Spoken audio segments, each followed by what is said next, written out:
Մի խումբ քաղաքացիներ անհանգստացած են ոստիկանության կողմից Բաղրամյան պողոտայում խաղաղ ցուցարարների նկատմամբ հնարավոր նոր բռնություններով եւ հայց են ներկայացրել Մարդու իրավունքների եվրոպական դատարան։ Իրազեկ քաղաքացիների միավորում հասարակական կազմակերպության անդամ Դանիել Օանիսյանն ասում է, որ սա շտապ հայց է, երբ կա մարդկանց կյանքին եւ առողջությանը սպառնացող անմիջական վտանգ պետության կողմից եւ կարիք կա Մարդու իրավունքների եվրոպական դատարանի հրատապ արձագանքման։ Հիմնական փաստարկները դա ամսի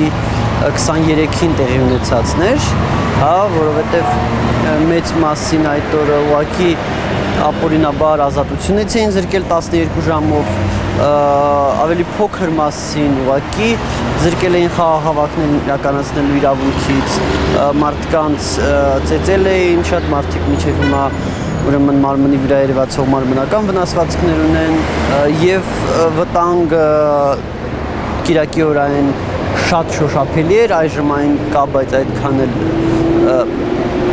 բացահայտ չի։ Հայցը ներկայացվել է հունիսի 28-ին, դրան են միացել հունիսի 23-ի առավոտյան ոստիկանության գործողություններից 16 ուժացներ, այդ թվում լրագրողներ, որոնք ևս բռնության էին ենթարկվել իրենց մասնագիտական աշխատանքը կատարելիս։ Ես նույնպես դիմել եմ Մարդու իրավունքների եվրոպական դատարան, համարելով, որ հունիսի 23-ի առավոտյան խախտվել է քաղաքացիների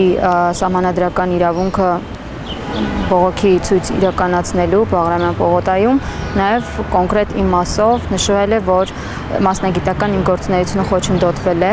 հետևաբար համարում եմ, որ իմ անձի անվտանգությունը նաև անձեռնմխելիությունն է խոչընդոտվել։ Լրագրող Թեհմինե Ենոքյանը հունիսի 23-ի առավոտյան տեսանկարահանել է, թե ինչպես են այլ լրագրողների բերման ենթարկում, բռնություն կիրառում, հայհոյում եւ խոչընդոտում նրանց աշխատանքը։ Նրան հաջողվել է պահպանել այդ տեսանյութերը, որոնք մեկ ժամվա ընթացքում տեղադրվել են համացանցում, իսկ այժմ ուղարկվել են Մարդու իրավունքների եվրոպական դատարան։ Իրենք ուզել էին ապացույցներ, որ այս պահին նույնպես կա վտանգ ռիսկ, որ իրենք կարող են նորից հարձակում գործել խաղաղ ցուցարարների քաղաքացիների վրա։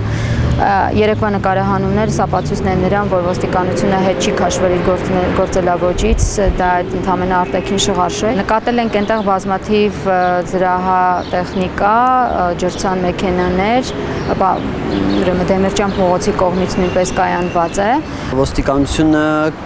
ամեն երեկոյան կուտակում է լուրջ ուժեր եւ երբեք չգիտենք, թե այդ լուրջ ուժերը որ պահին կհարձակվեն մարդկանց վրա, որովհետեւ մենք տեսնում ենք, որ ոստիկանությունը պարբերաբար 180 աստիճանով տեսակետ է փոխում։ Այժմ քաղաքացիները սպասում են, որ հայցը վարույթ ընդունվի։ Դանիել Օանիսյանը նշում է, որ պատասխանի հստակ ժամկետ չկա, սակայն առաջիկա օրերին սպասում են։ Իսկ ընթացակարգը հետևյալն է։ Իրենք բացատրություններ են պահանջում Հայաստանի Հանրապետությունից, որում եթե հաշվի առնենք, որ մեզ ամենչապես տեխնիկական պատճառներով չեն մերժել, դա նշանակում է, որ արդեն Հայաստանի Հանրապետությունից բացատրություններ են պահանջել եւ այժմ կառավարությունը ես կարծում եմ, որ տալիս է այդ բացատրությունները։ Իոաննիսյանը ոստիկանության ներկայիս մեղմ գործողությունները մասամբ պայմանավորվում է իրենց ձեռնարկած այս գործընթացով։ Այդ կերպ իրենք փորձում են ցույց տալ, որ այլևս վտանգ չկա այդ մարդկանց առողջության համար եւ խնդրում ենք հայցը մերժել։ Օանիսյանը նշում է, որ իրենք շարունակում են նոր փաստեր, տեսանյութեր, տեղեկություններ ուղարկել Մարդու իրավունքների եվրոպական դատարան։ Դատարանը հայցը վարույթ կընդունի հաշվի առնելով հայցվոր կողմի եւ Հայաստանի Հանրապետության կառավարության ներկայացրած փաստերը։ Եթե դատարանը սա ընդունի վարույթ, դա իհարկե Հայաստանի իշխանությունների համար անցանկալի զարգացում է, որովհետեւ ինքնին փաստը, որ պետությունում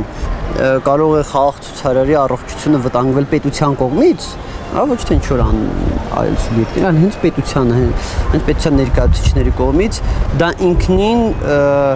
շատ ամոթալի փաստ է։ Բացի Մարդու իրավունքների եվրոպական դատարանից քաղաքացիները դիմել են նաև Հայաստանի իրավապահ մարմիններին։ Ներքին անվտանգության ծառայությունը ծառայական քննություն է սկսել այս պահին եւ երեք ինձ ծանոթում էին ուղարկել, որպեսզի ներկայանամ այնտեղ։ Քրեական նշում էր, որ քրեական գործ պետք է հարուցվի, բայց չկա որևէ ծանոթագրի մեջ ոչ քրեական գործի մասին տեղեկատվություն, ոչ իմ կարգավիճակի մասին տեղեկատվություն, որովհետեւ պետք է համարվեն որպես տուժող։ Լրագրողն ասում է, որ իր փաստաբանները ներկայում հայտ են պատրաստում հատուկ քննչական ծառայություն ներկայացնելու համար ոստիկանության ապօրինությունների եւ թույլ տված խախտումների վերաբերյալ։ Դանիել Իոաննիսյանն նշում է, որ իրենք նույնպես հաղորդում են ներկայացրել թե հատուկ քննչական ծառայություն, թե դատախազություն։